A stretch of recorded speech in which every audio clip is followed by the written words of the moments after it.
So today's video is going to be different from the normal stuff. Instead of normal camera gear, I'll be talking about the Brio 500, which is a webcam.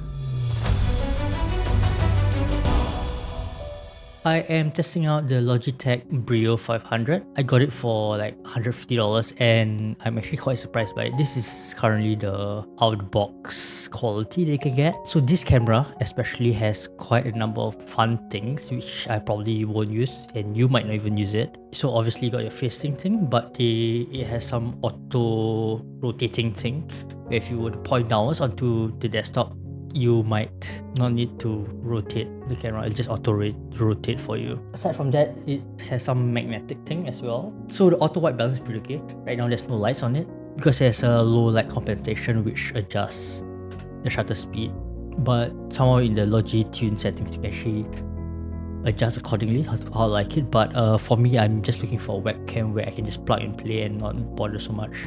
So I did install Logitune once and I realized I didn't need to do anything, so I'm not even going to show you the app because you don't even need it. So yeah, so this is the quality compared to plugging a ZV-10 or a ZV-1, any kind of Sony cameras nowadays. If you plug in through its USB port, USB-C or micro USB, you can actually just straight away use it as a webcam, and that is pretty good. So I'm just gonna take this out, the lens cap, do the flippy screen. Okay, so this is comparison between the Logitech Brio 500 and the ZV-E10. Yep, you can see the quality. Obviously it's going to be quite different. This DSLR is a mirrorless camera, so obviously it's going to be better if you were to record, and the quality is actually the same if you were to record straight to OBS. The thing about Sony cameras in general, if you were to use it as a webcam via USB, right, it will only appear as 720p.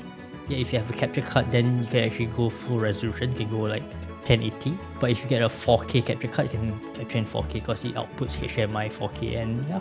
So it's really up to you. If you're like me, with tons of camera but you're too lazy and you just need something to just leave it there forever and not to like plug in, plug out, plug in, plug out your camera just to use it as a webcam, and when you want to use it normally for work. So the Brio 500 is actually pretty decent.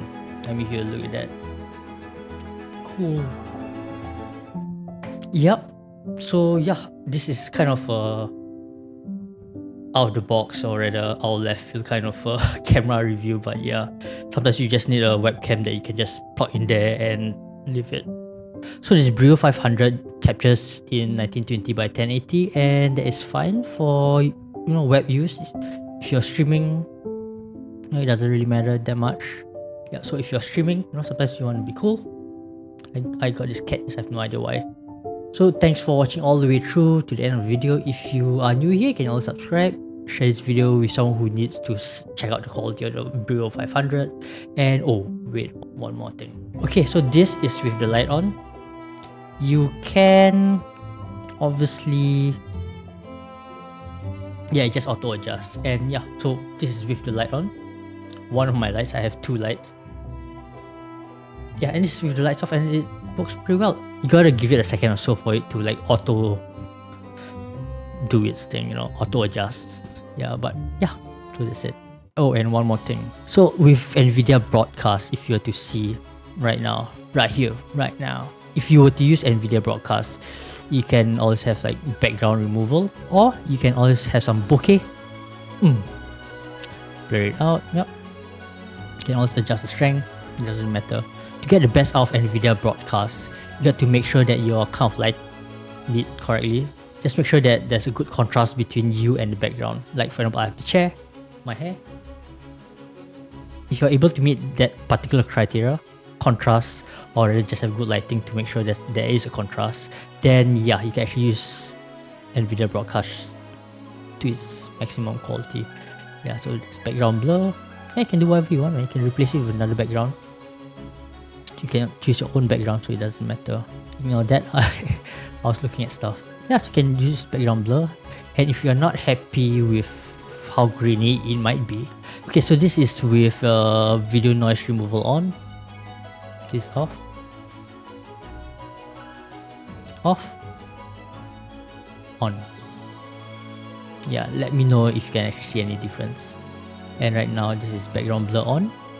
background blur off. If you want to look professional or something, you know. So that's it. The Brio 500 is great. Paired up with like NVIDIA broadcasts, you can actually get some pretty good quality. Okay, so see you guys in the next video, and yeah, leave a comment if there's anything that you want to talk about.